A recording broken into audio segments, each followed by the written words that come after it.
começar mais uma entrevista do Espiritismo BH. Esperamos que você goste. Espiritismo BH recebe mais uma vez a nossa querida irmã Maria Luísa.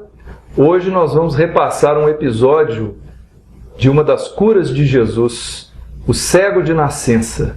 Tudo bem, Maria Luísa? Tudo bom, Senhor.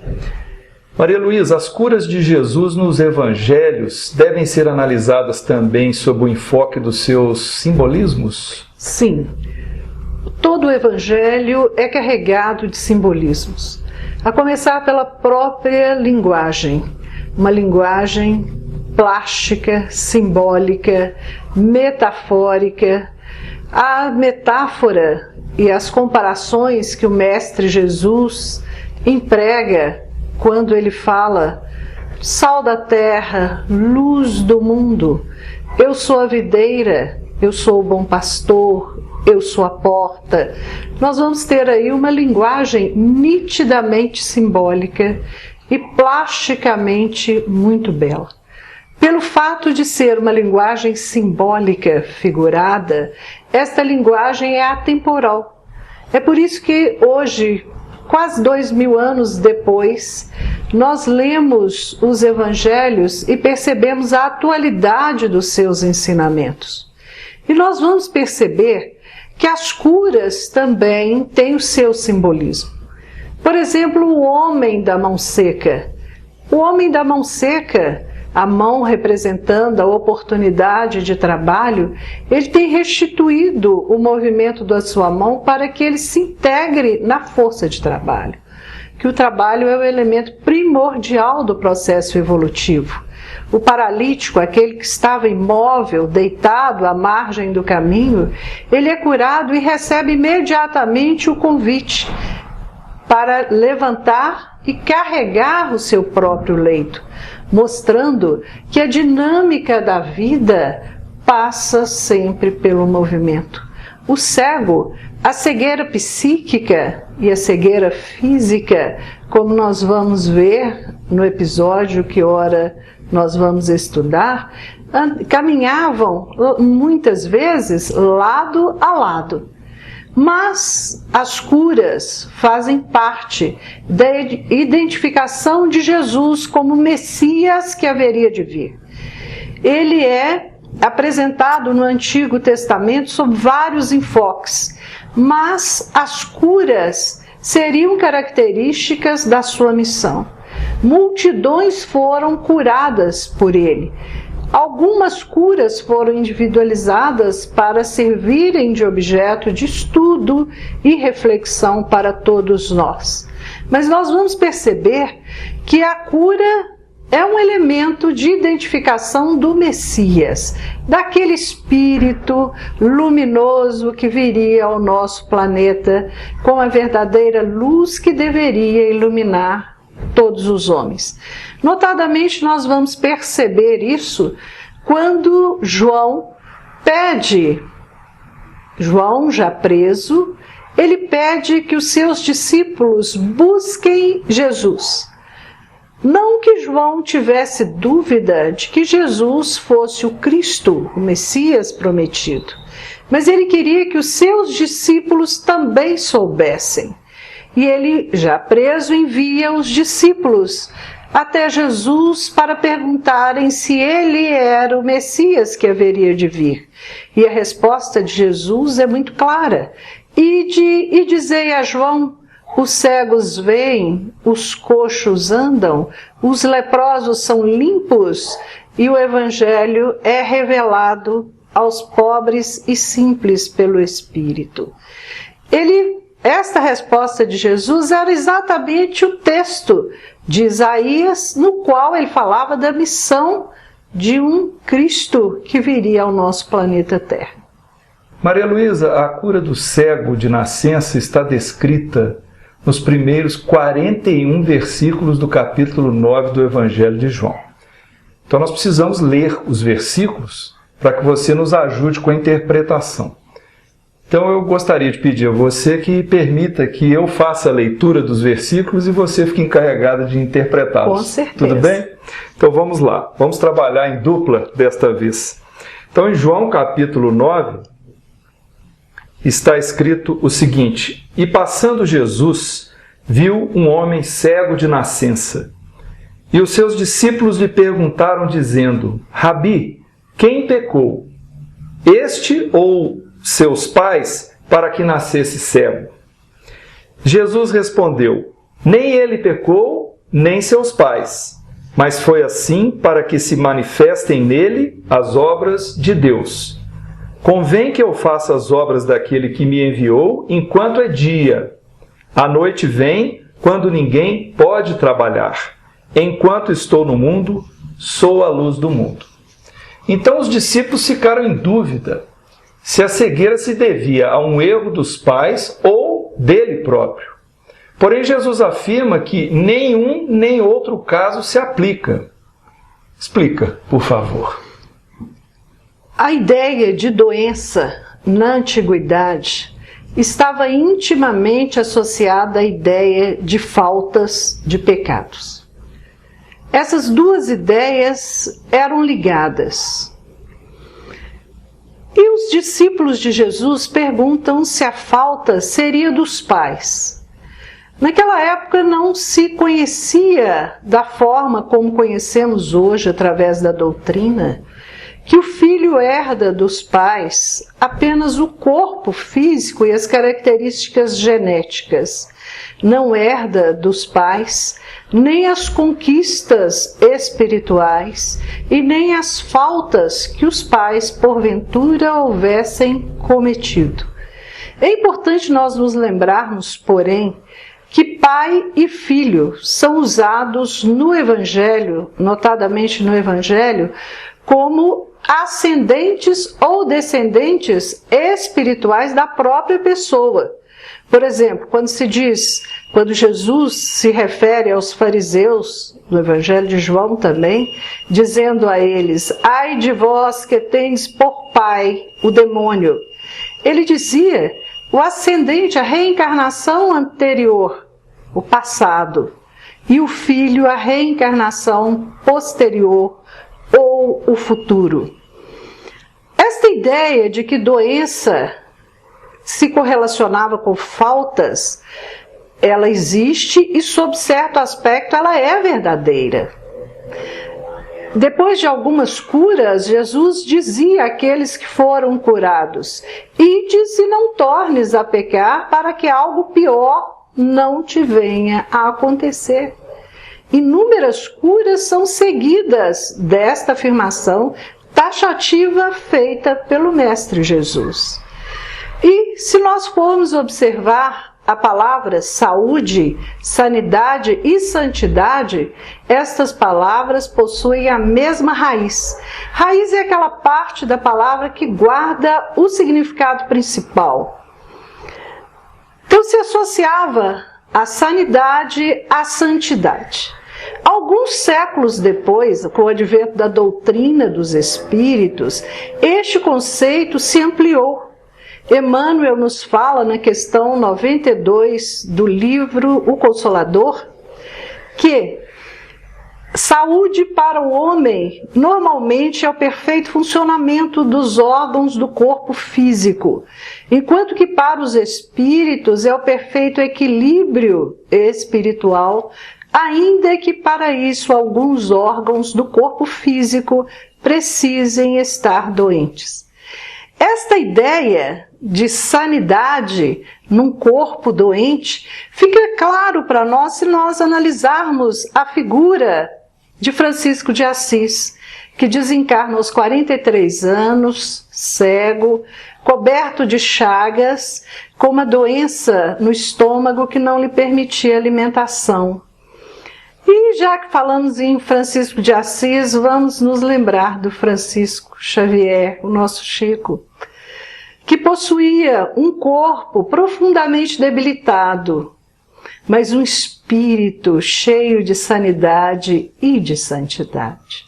Os lábios que só se abriam para abençoar, consolar, curar, e o corpo tão frágil, E como os lábios falam daquilo que o coração está cheio, o coração era cheio de sanidade e santidade.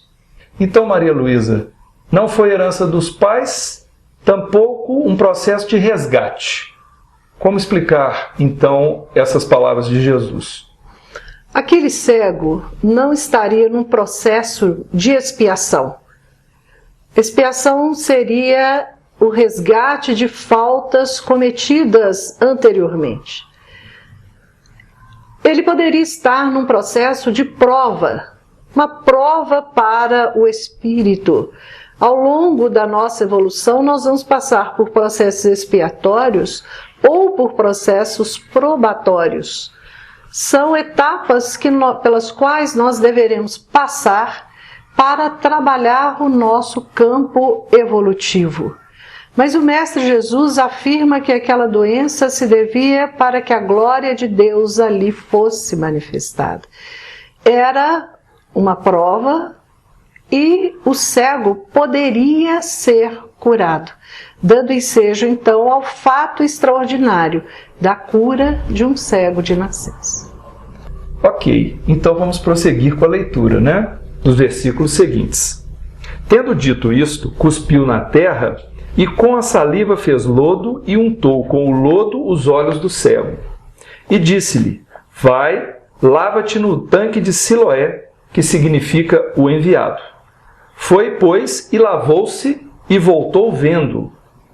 Então os vizinhos e aqueles que dantes tinham visto que era cego diziam: não é este aquele que estava sentado e mendigava? Uns diziam: é este. Outros: parece-se com ele. Ele dizia: sou eu. Diziam-lhe, pois: como se te abriram os olhos? Ele respondeu e disse: o homem chamado Jesus fez lodo e untou-me os olhos e disse-me: vai ao tanque de Siloé e lava-te. Então fui e lavei-me e vi. Disseram-lhe, pois: onde está ele? Respondeu: não sei. Levaram, pois, aos fariseus o que dantes era cego. Então, que história é essa de Jesus curar a cegueira com saliva? Algumas bíblias de estudo nos afirmam que a saliva era um elemento usual de cura à época de Jesus. Mas há outras duas interpretações possíveis. Uma delas seria naquela direção de que o cego precisava de um recurso material para que ele pudesse assimilar tudo o que estava sendo feito em seu benefício. Ele precisava do elemento material. Ele não conseguiria perceber um processo de terapia fluídica. Precisava do elemento material. A saliva misturada à terra formando um lodo que seria passado nos seus olhos. É necessário que a mente processe através de algum elemento externo, quando o campo interior ainda não se encontra devidamente trabalhado. Nós vamos observar que o cego era cego de nascença e possuía também uma cegueira psíquica que ao longo da narrativa vai sendo curada aos poucos. Aquela percepção inicialmente vacilante, cheia de inseguranças, de evasivas, se torna uma corrente de força e de fé. Um terceiro elemento seria aquilo que está presente em algumas passagens do Evangelho, a união do elemento material, a saliva, o cuspe. No caso da multiplicação dos pães, os 5 pães e os 2 peixes. No caso da transformação da água em vinho, o elemento aquoso. Nós vamos ver que aparecem estas situações em algumas passagens, nos mostrando que o elemento material, por mais insignificante e simples que possa ser, unido à força do Espírito, unido às bênçãos divinas, pode operar maravilhas. Seria a contribuição de nós encarnados com os elementos que nos são comuns, que fazem parte do nosso campo material, mas associados e abençoados pelos planos divinos. As pessoas conduziram um homem que fora abençoado com a cura para uma vistoria dos fariseus. Por quê? Os fariseus, eles exerciam dentro da comunidade a função também de observadores da saúde pública, especificamente os levitas.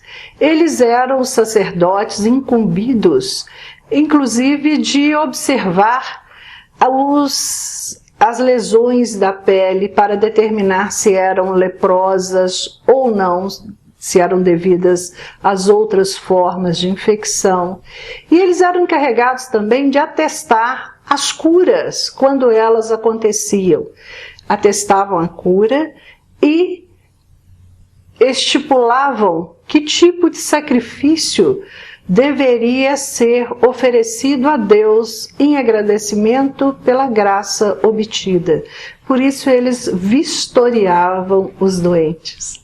Vamos então prosseguir com a leitura, não é, Maria Luísa? E era sábado quando Jesus fez o lodo e lhe abriu os olhos. Tornaram, pois, também os fariseus a perguntar-lhe como vira. E ele lhes disse: pôs-me lodo sobre os olhos, lavei-me e vejo. Então alguns dos fariseus diziam: este homem não é de Deus, pois não guarda o sábado. Diziam outros: como pode um homem pecador fazer tais sinais? E havia dissensão entre eles. Tornaram, pois, a dizer ao cego: tu, que dizes daquele que te abriu os olhos? E ele respondeu: que é profeta. Então alguns fariseus condenaram Jesus por ter curado no sábado. Qual era o problema? No Antigo Testamento, há mais de 16 referências ao sábado. Nas tábuas da lei estava preconizado que o sábado deveria ser guardado. A etimologia da palavra sábado está ligada à raiz da palavra cessar. E as referências ao sábado são diversas. Mas em nenhuma delas existe a proibição de se fazer o bem. Em algumas passagens, nós vamos notar que esta proibição era relacionada ao trabalho do cotidiano. Ora, numa sociedade em que havia inúmeros escravos e servos, era necessário um período de descanso para que as forças físicas fossem restauradas. E, ao mesmo tempo, era necessário separar um dia de descanso, de repouso, para que neste dia se estudassem as Escrituras ou se louvasse ao Senhor. Os fariseus, eles tinham uma interpretação personalística a respeito do sábado. Aliás, os fariseus eram muito ligados aos aspectos exteriores. Eram muito presos às minúcias. E o sábado, para eles, era um dia em que se deveria louvar ao Senhor. Mas a louvação ao Senhor não é feita também através das boas obras? E nós vamos ver o Mestre Jesus, numa discussão com eles, no próprio Evangelho de João, dizendo que o sábado foi feito para o homem e não o homem para o sábado. E afirma logo depois: o Filho do Homem é o Senhor também do sábado. Ou seja, o homem não deve ficar preso às convenções. Às convenções. A esse ritualismo, dogmatismo, não é isso? Exatamente. Exatamente. Os fariseus se prendiam exatamente a eles, né? Na forma de se vestir. Eles se trajavam de púrpuras, longas franjas, e eles respeitavam apenas aquilo que se dizia se relacionava ao campo exterior. É por isso que o Mestre Jesus diz a eles: túmulos caiados de branco que tem por dentro a podridão. Então, a observação ritualística, a observação daqueles preceitos fáceis de seguir, porque a observação de preceitos exteriores é muito fácil. Mas quando se muda para o campo interior, para a reforma íntima, a dificuldade é muito maior, não é?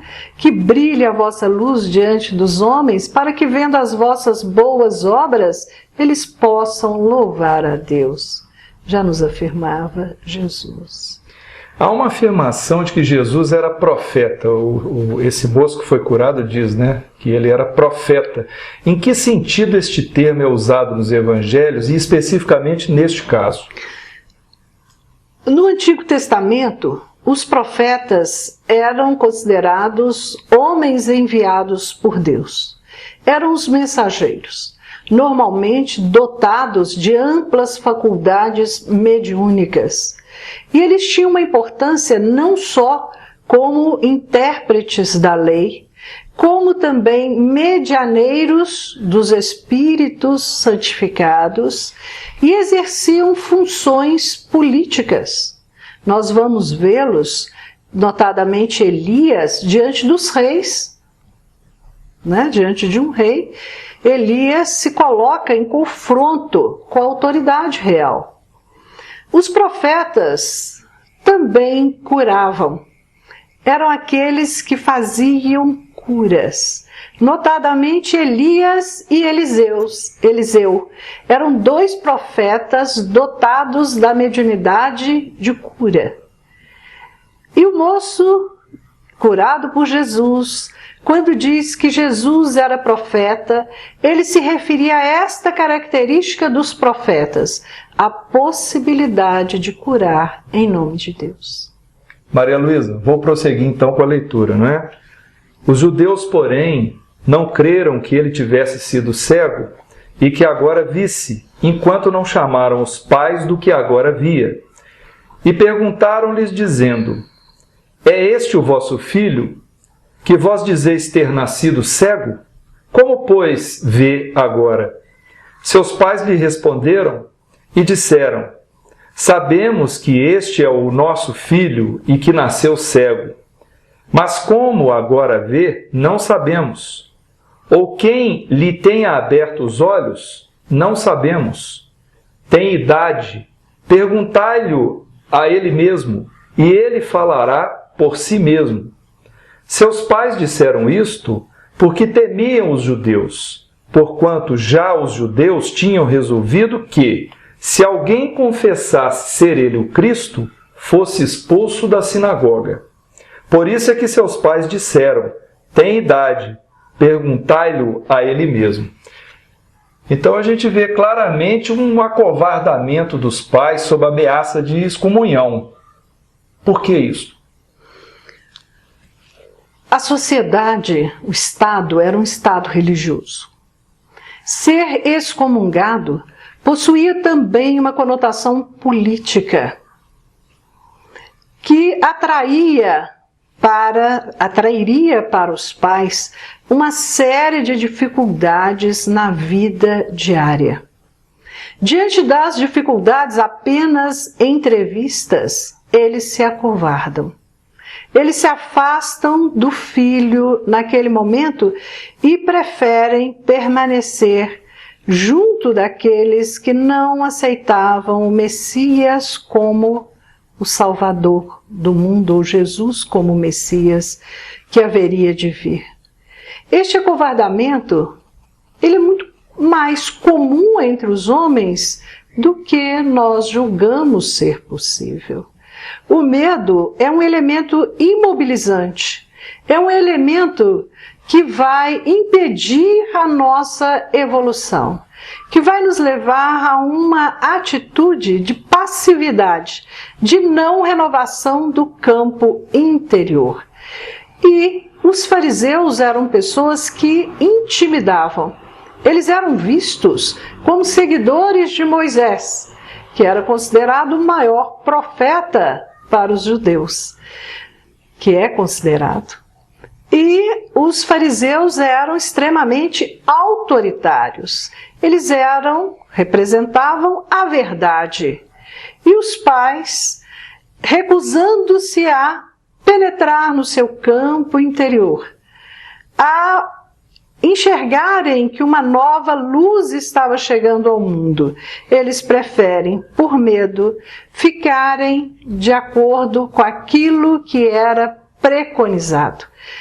O fato extraordinário que ocorrera diante dos seus olhos não os toca, da mesma forma como também os fariseus não puderam enxergá-lo. Os fariseus por orgulho e os pais por medo. Isso parece também uma situação assim de uma certa hipocrisia, ou seja, aqueles momentos, falando de uma forma genérica, em que nós muitas vezes preferimos agir hipocritamente para ficarmos coniventes com certas situações, em vez de expressarmos os nossos sentimentos com honestidade. Não parece isso um pouco? Com certeza, com certeza. O medo pode levar a isso. Não é? Aquela inércia de recusar-se a um movimento para uma compreensão maior, a passividade diante da realidade, essa hipocrisia que você nos fala. Né? Vamos prosseguir então com a leitura, Maria Luísa? A partir então do versículo 24, chamaram, pois, pela segunda vez o homem que tinha sido cego e disseram-lhe: dá glória a Deus, nós sabemos que esse homem é pecador. Respondeu ele, pois, e disse: se é pecador, não sei. Uma coisa sei, é que, havendo eu sido cego, agora vejo. E tornaram a dizer-lhe: que te fez ele? Como te abriu os olhos? Respondeu-lhes: já vô-lo disse, e não ouvistes. Para que o quereis tornar a ouvir? Quereis vós, porventura, fazer-vos também seus discípulos? Então o injuriaram e disseram: discípulo dele sejas tu, nós, porém, somos discípulos de Moisés. Nós bem sabemos que Deus falou a Moisés, mas este não sabemos de onde é. O homem respondeu e disse-lhes: nisto, pois, está a maravilha, que vós não saibais de onde ele é, e contudo me abrisse os olhos. Ora, nós sabemos que Deus não ouve a pecadores, mas se alguém é temente a Deus e faz a sua vontade, a esse ouve. Desde o princípio do mundo nunca se ouviu que alguém abrisse os olhos a um cego de nascença. Se este não fosse de Deus, nada poderia fazer. Responderam eles e disseram: tu és nascido todo em pecados e nos ensina a nós? E expulsaram-no. É um trecho grande, Maria Luísa? Mas vamos tentar extrair aqui os ensinamentos que são maravilhosos. Interessante, o ex-cego, ele provoca os fariseus perguntando se eles queriam ser discípulos de Jesus. E nota-se uma resposta orgulhosa: somos discípulos de Moisés. Por que esta reação? A iluminação do cego, ela é gradativa ao longo da narrativa. E o cego, sendo iluminado psiquicamente, ele consegue enfrentar os fariseus, mantendo com eles um diálogo de profundidade de conhecimentos. Ele dialoga com os cegos, com os fariseus, o que era praticamente impossível, porque os fariseus, do alto da sua vaidade, do seu orgulho, eles não admitem o diálogo. A gente sente, inclusive, nesse diálogo, uma coisa muito mais genuína de sentimentos, da verdade, do sentimento do cego, do que os pais, naquela hipocrisia que nós falamos há pouco. O cego foi iluminado, física e psiquicamente. A luz começa a brilhar a partir dele. E como todos os que recebem a luz, ele sente aquele desejo de iluminar aos outros. Mas a iluminação vem de forma gradativa, cada um por sua vez. Os fariseus, eles não aceitavam Jesus, porque Jesus não correspondia à imagem que eles tinham de um Messias. Dentro do orgulho, dentro da vaidade, acreditavam que o Messias deveria vir estabelecer ou restabelecer o reino de Israel através da luta. Mas a proposta do mestre não é essa. E a proposta é diferente daquilo que acreditavam os fariseus. E quando eles dizem que são discípulos de Moisés, essa afirmação eles já haviam feito anteriormente. É tanto que em João, no capítulo 5, Jesus vai dizer para eles: se cresceis em Moisés, creríeis também em mim, porque ele escreveu a meu respeito. Mas os fariseus, eles tinham os olhos fechados, eles eram cegos pelo orgulho. Eles não enxergavam, diante deles fatos extraordinários aconteciam, mas eles não queriam ver, porque o pior cego é aquele que não quer ver. Eles estavam mais afeitos ao título, né? Somos discípulos de Moisés, como se isso fosse um galardão, né? Exatamente. Mas Moisés, um espírito missionário, grandioso, ele recebe as orientações dos propósitos do Cristo. Né? Então o Cristo, inúmeras vezes, se refere ao Antigo Testamento, mostrando que ele era aquele que deveria vir, numa continuação da revelação iniciada através de Moisés. Mas os fariseus tinham os olhos fechados à transformação. Somos discípulos de Moisés. Como se o conhecimento, como se a capacidade, como se todas aquelas conquistas do espírito de Moisés passasse para eles apenas pelo fato de eles se julgarem discípulos de Moisés.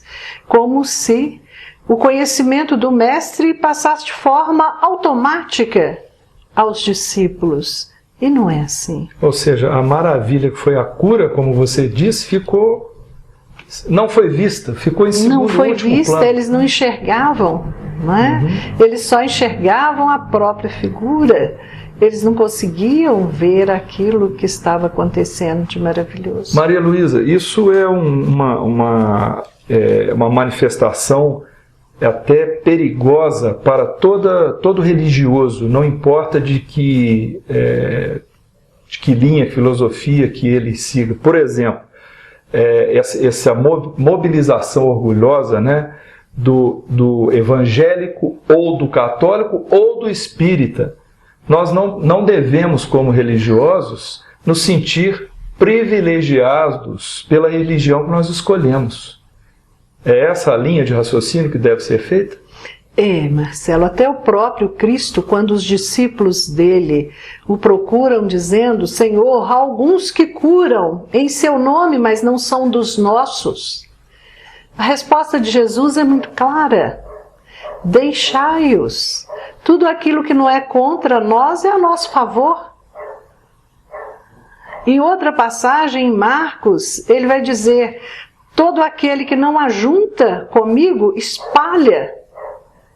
Numa clara alusão ao sectarismo, seja ele de onde for, e seja qual for a origem do sectarismo. Então, o nosso site, que é espírita, nós vamos dirigir a palavra aos espíritas, né? Que nós devemos evitar o sectarismo no espiritismo, não é isso?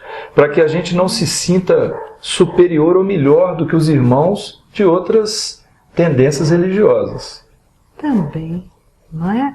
A doutrina nos fornece elementos maravilhosos, ela nos esclarece, ela nos consola, mas nós não podemos ficar apenas ligados aos aspectos trazidos pela doutrina no nosso campo exterior, se o nosso interior não alcança a amplitude dos esclarecimentos e da consolação trazida pela doutrina dos Espíritos. Maria Luísa, então eu vou retomar a leitura a partir do versículo 35. Jesus ouviu que o tinham expulsado e, encontrando-o, disse-lhe: crês tu no Filho do Homem? Ele respondeu e disse: quem é ele, Senhor, para que nele creia? E Jesus lhe disse: tu já o tens visto, e é aquele que fala contigo. E ele disse: creio, Senhor, e o adorou. Por que Jesus se intitulava Filho do Homem? Filho do homem significa possibilidade evolutiva do homem. Jesus veio para nos ensinar o caminho da evolução, para iluminar todo o homem sobre a terra. E ele mostra em várias passagens esta filiação humana. Ele é o futuro do homem. Um dia, todos nós seremos espíritos santificados, seremos espíritos angelicais. E ele fala com os fariseus, repetindo o Salmo 81, vós sois deuses, numa referência a que um dia todos nós possamos fazer também grandes obras. É o único determinismo do Pai em relação a todos nós espíritos, que um dia nós tenhamos uma perfeição relativa, sejamos espíritos santificados e espíritos angelicais. Então ele vem como Filho do Homem, ele vem para nos mostrar as obras que ele faz, os seus ensinamentos iluminados, a humildade e a misericórdia do seu coração, mostrando que um dia todos nós seremos assim. Maria Luísa, então, para que a gente possa encerrar, vamos ler os 3 últimos versículos para que você nos ajude na interpretação. São os versículos 39, 40 e 41. E disse-lhe Jesus: eu vim a este mundo para juízo, a fim de que os que não veem vejam, e os que veem sejam cegos. E aqueles dos fariseus que estavam com ele, ouvindo isto, disseram-lhe: também nós somos cegos? Disse-lhes Jesus: se fosseis cegos, não teríeis pecado. Mas como agora dizeis: vemos, por isso o vosso pecado permanece.